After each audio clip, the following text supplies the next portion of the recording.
Et bonjour à tous et bienvenue sur cette vidéo où on va aller parler de cette Morini, donc Moto Morini Calibro. Est-ce que tu connaissais déjà ce modèle? Je t'avouerai que je connaissais pas, je savais même pas qu'il existait. On dirait un peu un design d'une Honda Rebelle 500 ou 1100, un peu le design, parce que je trouve que la petite bulle à l'avant et la bulle à l'avant, le réservoir sont un peu plus esthétiques quand même, et la selle est vraiment pas mal du tout. Je trouve que la moto est pas mal. On va faire le tour un petit peu, on va discuter. C'est la concession MAB Saint-Max qui me l'a prêté pendant que ma Royal Enfield faisait une petite beauté. Là j'ai déjà roulé un petit peu avec, après je vais t'emmener rouler avec. Donc tu me diras ce que tu en penses en commentaire. N'oublie pas, abonne-toi, partage, et on voit ça tout de suite. Donc qu'est-ce que c'est? C'est une Morini, une Moto Morini Calibro. C'est un bicylindre 700 cm3 avec des pneus de je ne sais quelle origine. C'est des Timsun. Je sais pas ce que c'est. Pour l'instant le sol est sec, donc forcément ça tient plutôt bien la route. Tu as du 130 devant, tu as du 180 à l'arrière. Tu as un bicylindre de 700 cm3. Tu as une belle petite bulle comme ça qui est pas mal du tout, et un petit saut de vent qui est vraiment bien utile. La moto est un peu dégueulasse, j'ai mangé une tonne de petites saloperies dessus là. Donc ouais, t'as la petite bulle qui te permet de pas manger tout le vent dans la tronche. Les clignotants qui sont à LED, on a un entourage LED quand tu allumes la moto, je te montre. C'est joli hein, ces petits entourages et tout. Alors je peux pas te dire de nuit ce que j'en pense, mais c'est pas mal du tout. Je trouve que le pneu avant est un petit peu gros. Étrier Jijuan, c'est ce que tu retrouves chez CF Moto. D'ailleurs, je soupçonne un peu que le 700 cm3 bicylindre que tu as là, c'est le même moteur que sur les CF Moto, les je ne sais plus comment ça s'appelle, dis-le en commentaire si tu te souviens. Mais en tout cas, je soupçonne que ça soit le même moteur dessus. Qu'est-ce qu'on a dessus encore? Quand on regarde comme ça, donc tu as l'échappement qui part en dessous. La moto fait un son qui est correct, sans être extraordinaire. Elle est plutôt petite, assez tassée, elle fait quand même un petit poids. Elle fait 220 kg tout plein fait, ce qui est pas trop lourd pour un custom, et vu que tu as ton centre de gravité qui est vachement bas, et ça te permet d'avoir une moto qui est quand même très maniable. Les repose-pieds sont avancés, et ça t'amène une petite conduite qui est bien cool. Moi j'aime beaucoup, en tout cas c'est vraiment sympa. Ça me fait penser en fait un peu à l'Indian. On est sur une tarification sur cette machine là, donc comme elle est là, elle est à 7500, 7300 € en gros. Et si jamais tu prends la version avec fairing et tout ça, la version un petit peu plus au-dessus qui te protégera un tout petit peu mieux, moi celle-ci me paraît suffisante hein. J'ai pris de l'autoroute, ça m'a pas choqué. Celle-ci, donc avec le fairing et tout, elle est à 8005 de mémoire. Voilà. Franchement pas mal du tout, belle petite surprise pour l'instant.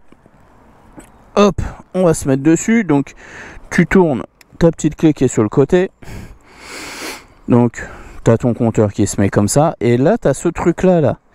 Alors déjà il est déjà rayé, moto d'essai.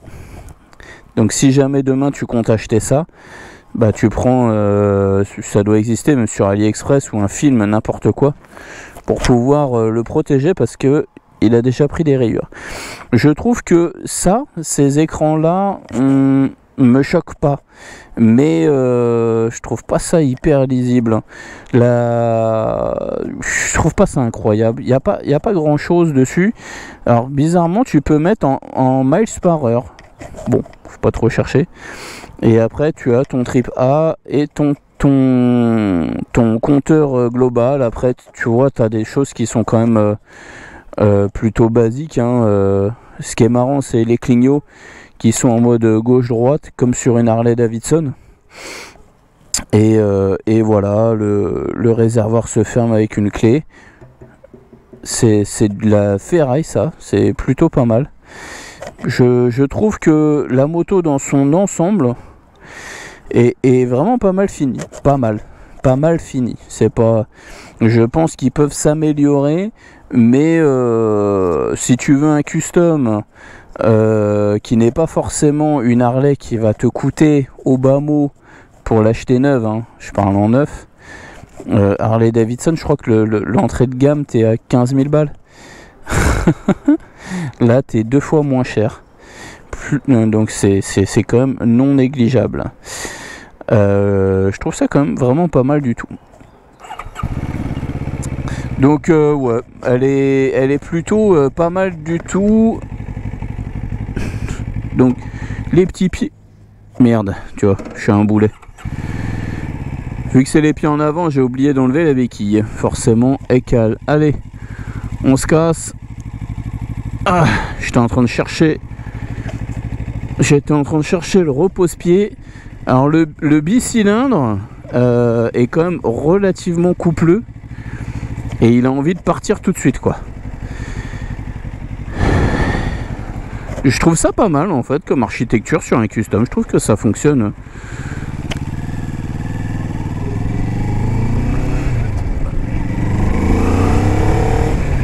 Tu l'entends grogner? Je trouve que ça fonctionne plutôt bien. Donc tu appuies sur la droite pour clignoter à droite et tu rappuies pour l'éteindre. Ok. On va passer par là, c'est un peu plus esthétique. Il y a eu beaucoup de vent, mode tempête et tout ce que tu veux. Dernièrement, là, à mon avis, tu dois avoir un peu de merde.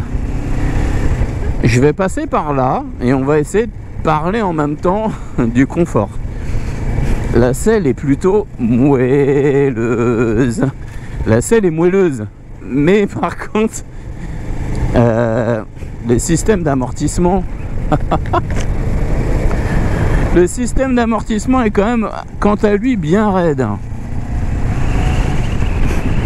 La boîte de vitesse passe vraiment bien. Donc les vitesses passent vraiment bien. Je trouve que c'est pas mal du tout. Par contre, hop, on esquive les trucs d'armes. Par contre, le compteur là, tout à l'heure je suis passé, c'était un peu plus foncé. Je pense que la nuit, je suis passé en fait dans la forêt comme ça. Je sais pas si tu vas bien voir, regarde. Là on va devenir, ça va être beaucoup plus foncé. Tu vois, en fait il s'allume. Et là il est joli comme ça. Mais quand il y a du soleil, il manque de visibilité, de lisibilité même, je dirais. C'est même pas de la visibilité, c'est de la lisibilité. Donc tu vois pas forcément bien. Je pense que ce qui est pseudo interface pour te dire il n'y a plus beaucoup d'essence et tout, c'est pas fou non plus. Il pourrait quand même améliorer ça. C'est des espèces de petites barres qu'il y a en bas là. C'est vraiment pas ouf. Putain, il y a des arbres qui sont tombés là. Pouh, sacrée branche. Le moteur reprend vraiment bien, même à partir de 3000 tours. Si tu réaccélères et tout, il va reprendre super bien et tout. Je suis vraiment agréablement surpris en fait. Là j'ai une position, donc bras un peu en avant, jambes un peu en avant. C'est pas dans l'excès. J'ai vraiment comment on pourrait dire, j'ai l'archétype du custom, en tout cas en prenant comme ça. Tu vois, là je suis à 4ème, j'étais à quasiment 2000 tours. Regarde, on va reprendre à 2000, on va la laisser descendre à 2000. 2000 elle aime pas trop, tu vois, ça pas. Mais ça rentre vraiment dans les codes du custom, avec pied en avant, le guidon qui est pas trop large, mais ça t'emmène une moto qui est super maniable. C'est super agréable à conduire, c'est vraiment sympa. Le son du moteur, bon bah c'est un bicylindre, mais je trouve que il sonne plutôt bien. C'est vraiment pas le style d'architecture moteur que j'aime. Je trouve que ça donne toujours un son un peu particulier. C'est le traumatisme des MT-07, je pense. Mais ouais, tu reprends tranquille, hein. Et là, si tu regardes, est-ce que tu vois bien le compteur? Je pense que c'est pas vraiment le cas. À part le fait que ça roule bien et que c'est une moto basique, pour moi, je pense que il devrait faire des prix d'appel légèrement plus bas. Parce que 7005, une moto qui serait à 7000 €, si elle était à 6990 exactement, tu vois. Un prix d'appel en dessous des 7000 €, à mon avis, ça devrait attirer un peu plus les personnes.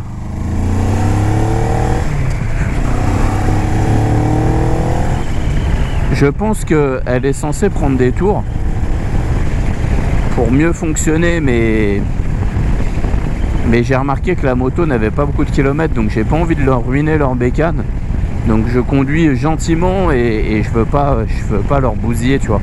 C'est super gentil déjà de me prêter une bécane. Je trouverais ça vraiment super irrespectueux de taper dedans comme un gros con. Même si certains en ont rien à foutre et qu'ils le font, ils le feraient quand même. Mais ouais, c'est une machine qui est plutôt cool. Si je devais l'acheter, parce qu'on va revenir à ça, c'est toujours une question de... Ouais, c'est sympa, mais toi, tu l'achèterais? Moi, personnellement, déjà, je trouve que des pneus où je connais pas du tout la marque et je roule par tout temps, je n'aurais pas confiance du tout. J'aurais absolument pas confiance de rester avec des pneus comme ça qui dans l'absolu tiennent la route là, hein, tu vois. Et là, ils tiennent la route. Je lâche le guidon, il n'y a pas de truc chelou, tu vois. Regarde, il y a un peu de vent et tout, mais la moto va bien droit, hein. Et ouais, c'est pas mal du tout. Je changerai les pneus. J'essaierai de négocier le prix et je pense que les entretiens, ça serait à surveiller. Mais je suppose que tu aurais des entretiens un peu à la CF Moto quand il y avait le 700. Je suis quasiment sûr que c'est le même moteur que CF Moto, le 700 qu'ils font. Et par rapport à ça, l'entretien, je crois qu'il est à 5000 ou 6000 km. Alors pour beaucoup de personnes qui roulent pas beaucoup, 5000-6000 km, genre limite ça représente 2-3 ans d'utilisation, tu vois. Moi je fais 1000 km par mois, 5-6 000 si jamais je dois sortir 200 balles, imaginons de révision, bah ça veut dire que déjà tous les ans je te sors 400 €, tu vois. 400 €, c'est un truc à prendre en compte quand même. Mais dans l'absolu, je trouve que la peinture est très jolie, la moto présente super bien, elle est valorisante. Tu as une belle machine qui est neuve pour 7500 € sans négociation bien sûr. Ça me paraît être pas déconnant du tout. On va déjà en rester là. N'hésite pas à me dire en commentaire ce que tu en penses, toi. Si tu achèterais ça ou pas. Si tu trouves ça vraiment ridicule ou au contraire si tu trouves ça intéressant. Je suis plutôt moi dans le style gros custom, tu vois, avec la R18, mais j'avoue que un petit custom comme ça maniable, je trouve pas ça déconnant du tout. Et en plus avec des prix qui sont en dessous des 10 000 €, ça devient tellement rare et que on est tous en train de chercher des bonnes affaires. Est-ce que celle-ci serait pas une bonne affaire? Allez, à bientôt, oublie pas, abonne-toi, partage, ciao ciao.